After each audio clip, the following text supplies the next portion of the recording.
bienvenue sur Boulevard BD. Aujourd'hui, Fabien M, tome 6, l'ultime partie. 1914. Au fin fond de la Guyane française, Fabien M vient de recevoir des coupures de presse de France. L'ambassadeur d'Italie et le roi de Grèce ont été assassinés. Aristide Briand, le président des États-Unis, et Victor Emmanuel III, roi d'Italie, ont échappé à la mort de justesse. Pas de doute, l'organisation criminelle de l'échiquier est derrière tout cela. Il avait pourtant été démantelé. Que se passe-t-il en Europe ? Fabien et son frère Louis quittent leur famille de la jungle et vont découvrir qu'un nouveau roi est à la tête d'un nouvel échiquier. Le passé va leur revenir en pleine face, et ce dont ils ne se doutent pas, c'est que les cartes ont été totalement rebattues. Les amitiés et amours d'hier sont-elles toujours celles d'aujourd'hui ?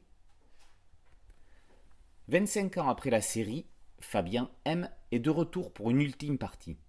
Un premier cycle, réalisé à quatre mains par les frères Éric et Jean-Marc Stalner, avait été publié avec grand succès de 93 à 96 chez Dargaud. Aujourd'hui, Jean-Marc reprend seul les dessins, sur un scénario de Philippe Zitka. Si l'album est auto-édité, et ne paraît pas chez Dargaud, c'est parce que l'éditeur historique aurait souhaité un nouveau cycle. Stalner ne voulait faire qu'un one-shot. Zitka a réalisé un fin travail de scénariste.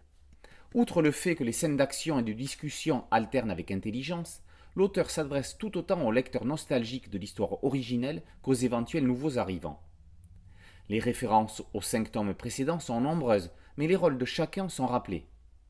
Zitka n'oublie pas non plus les liens avec la série La Croix de Cazenac, dans laquelle on a croisé Fabien quelques années plus tard.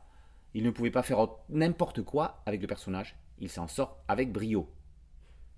Les Stalner sont des staccanovistes de la BD. Leurs graphismes sont quasiment indissociables. Jean-Marc Stalner est ici aussi à l'aise sur un fleuve guyanais que dans une rue de Paris. Les bâtiments de la capitale sont représentés avec finesse. La seule chose que l'on pourrait lui reprocher, c'est de ne pas s'être lancé dans une aventure sur plusieurs tomes, car la magie des retrouvailles avec Fabien M opère à la manière d'une Madeleine de Proust. Le revival est magique et émouvant. Plus qu'un album, les auteurs-éditeurs proposent un bel objet dans une maquette identique point par point à celle de la série originelle. Un cahier complémentaire montre de nombreux crayonnés et étapes de planches accompagnés de l'histoire de ce retour inattendu. Enfin, plusieurs grands auteurs proposent leur hommage à Fabien M. Cette ultime partie pour Fabien M n'est rien d'autre qu'un retour gagnant. Indispensable pour tous les lecteurs des 5 premiers tomes, il ne peut que donner l'envie de se replonger dans cette saga impitoyable. Fabien M, tome 6, l'ultime partie, par Philippe Zitka et Jean-Marc Stalner, vient de paraître en auto-édition. Boulevard BD, c'est un podcast audio et une chaîne YouTube. N'oubliez pas de liker, de vous abonner et de partager. A très bientôt sur Boulevard BD. Ciao.